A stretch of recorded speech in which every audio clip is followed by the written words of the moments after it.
नमस्कार शेतकरी मित्रांनो, कांदा उत्पादक शेतकरी बांधवांसाठी आताच्या क्षणाची सर्वात महत्त्वाची आणि मोठी बातमी. कांदा भाव संदर्भातील कांद्याच्या भावात वाढ होणार, कधी होणार, किती होणार, कशामुळे होणार, काय महत्त्वाचे कारण, सविस्तर थोडक्यात संपूर्ण लाईव्ह अपडेट बातमी आपण एवढ्याच्या माध्यमातून जाणून घेण्याचा प्रयत्न करणार. तरी महाराष्ट्रातील तमाम कांदा उत्पादक शेतकरी बांधवांना एकच विनंती, व्हिडिओ शेवटून बघा. अतिशय महत्त्वाचा व्हिडिओ जर आवडला तर नक्कीच लाईक करा. चॅनल तुम्ही असाल तर माझा शेतकरी युट्यूब चॅनलला सबस्क्राईब करून नसू नका, जेणेकरून नोटिफिकेशन तुमच्यापर्यंत पोहोचते. करू शकता महायुती सरकारचा सर्वात मोठा निर्णय, लाखो कांदा उत्पादक शेतकऱ्यांचा होणार फायदा.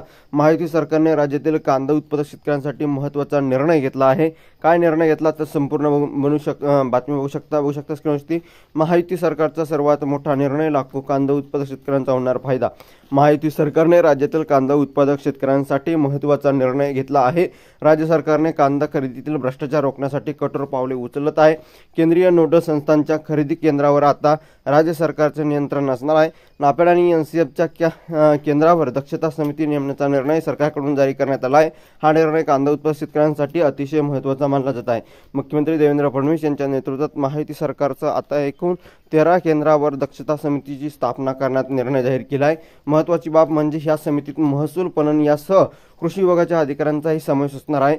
शेतकरी तसेच शेतकरी संघटनांचा नाफेड, केंद्रीय नाफेड आणि एनसीएफ या दोन्ही संस्थांकडून कांदा खरेदीचे गैरव्यवहार होत असल्याच्या तक्रारी सरकारकडे प्राप्त झाल्या होत्या.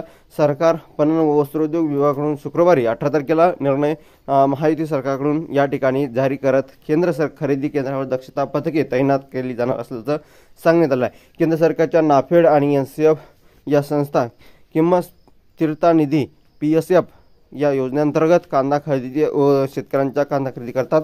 या खरेदीचा उद्देश कांद्याचे दर स्थिर ठेवणे आणि शेतकऱ्यांना योग्य भाव मिळावा यासाठी असतो आहे. पण या खरेदी प्रक्रियेत गैरव्यवहार होत असल्याच्या तक्रारी शेतकरी उत्पादक संघटनाकडून करण्यात आल्या होत्या.